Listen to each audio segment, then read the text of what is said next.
Hey, I'm back with another super quick video tutorial. I have been away for a really long time. I've just had a baby! Yay!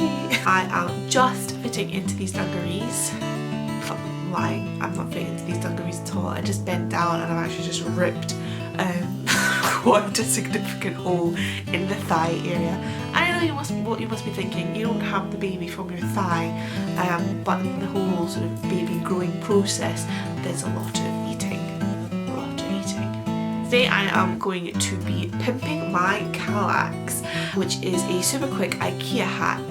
The reason why I'm going to do it is because, quite frankly, I love a Kallax, but I'm a bit bored of a Kallax. If you don't know what a Kallax is, where have you been? You must have a Kallax in your house. Everybody's got a Kallax.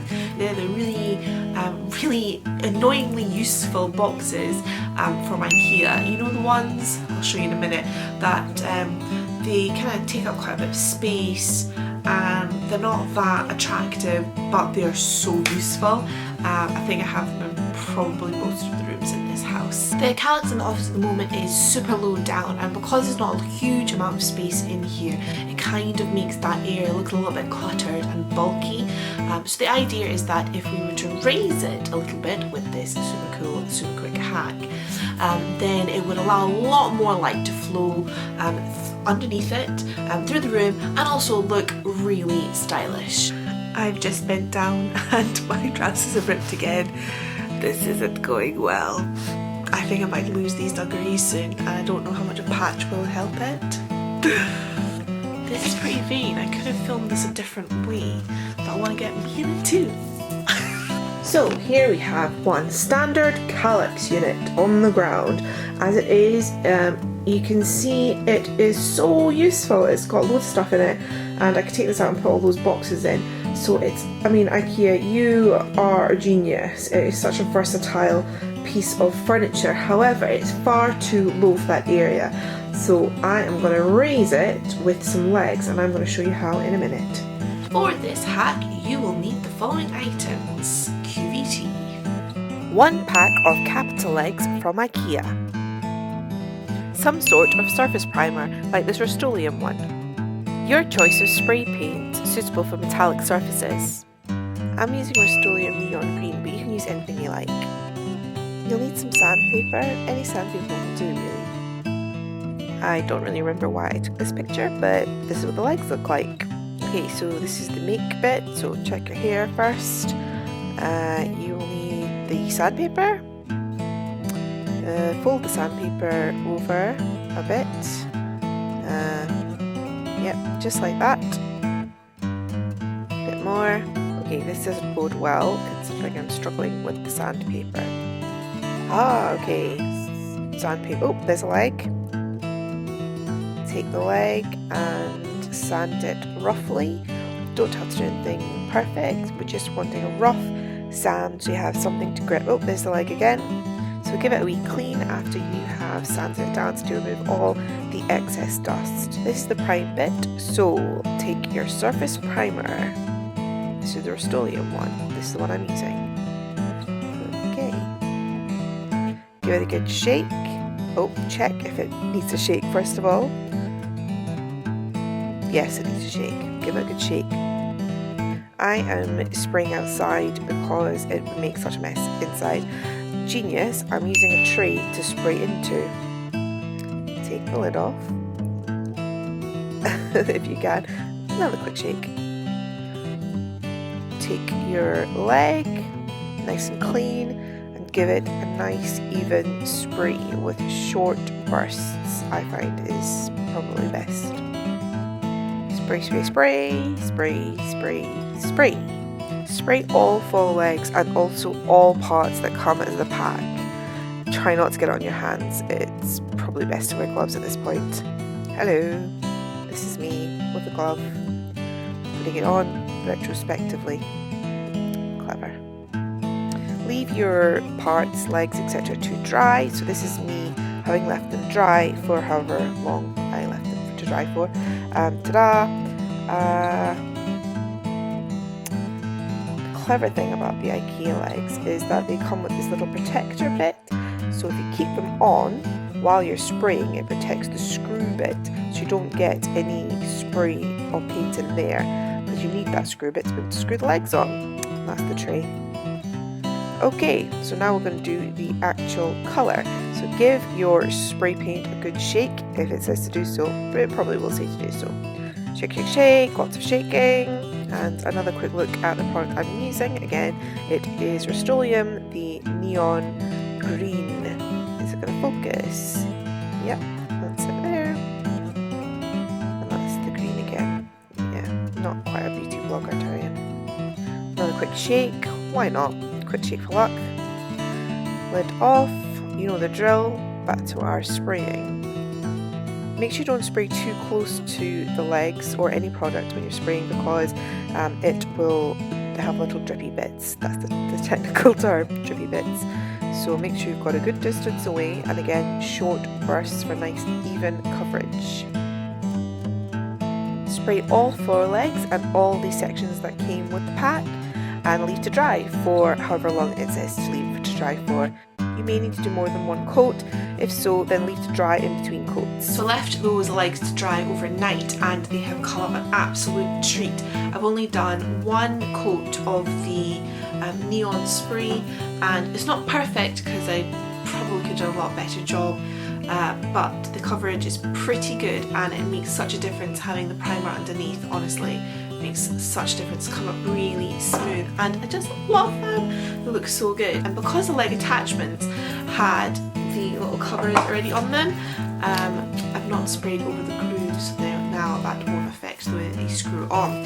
So now is the exciting-ish bit when they go on. Turn your Kallax upside down the way you want it. To be honest, they're exactly the same both ways, but you might find if your Kallax has been on the floor, there's one side that might be a little bit scuffed. So that's a little bit scuffed there. So you want to have the bad side on the bottom, and whatever is the cleanest and best side on the top. So the good thing about this is I don't even measure this, because you've got this sort of ridge here. So what I would do is you want to take all your leg attachments. I've sprayed this just because you're going to be able to see the edge, and the bits with the raised section you want to put towards you. Okay, so towards the outside, and just line them up towards the edge, and I would do that with all 4. So just pop them up, ready for attaching. So now we're going to screw these on. What I want to do now is attach all the leg attachment things, the official word for them. And I said they line them up towards the end with the ridge going out the way, so they're all the same. I mean, I don't think it makes a huge amount of difference if you want to put the ridge on the inside. You just want to be consistent with all 4 of them, so they're all lined up in the same place. So to get the holes in, you want to take each of the screws. So capita legs, the right around. Capita legs come with screws, so there are 6 holes. Each leg attachment has 6 holes in it. To be honest, I don't really think you need to do all 6. I would probably just do 4 on the outside, and I think that would probably be enough. But I will see. Well, I'll screw the 4 on first of all and see how secure it is. But I think it'd probably be fine with the 4. I don't really see. I'm guessing this is for when it sticks over the edge. Who knows? Just do the 4 on the outside. Take your screw.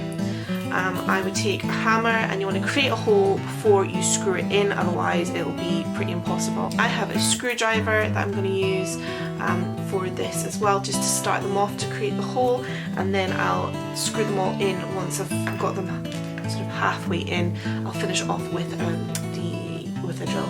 I've just got a really cheap Ikea drill for this, which will work. This is absolutely rubbish on any other kind of furniture, any kind of solid wood. But for this, because the Kallax is hollow, this is totally fine. I think it's probably made for this. Don't know why I did that. Screw in first. I've already done the first 3 to test it out. So push down, and it should start to create some kind of hole. Take a hammer, slightly hammer in until you feel like it's created some kind of hole and there's a bit of grip.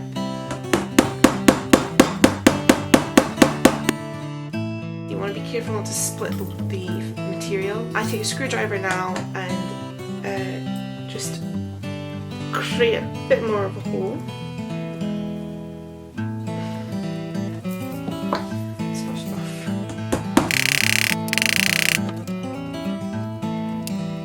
Yeah, I could probably go around with a screwdriver and screw all 4 of those in, but I'll probably have very tired hands by the end of it. But it's going in quite easily actually because it's hollow. So I'll just take a screwdriver now and finish off. So the capital leg set comes with these kind of leg extension bits, and the instructions say to screw these on first, but I actually don't want them. I don't want the black line.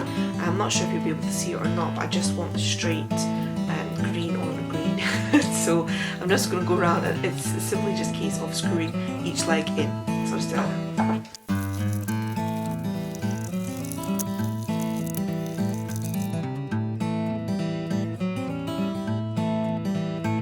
I am really pleased with the end result of that. That flash of colour makes all the difference.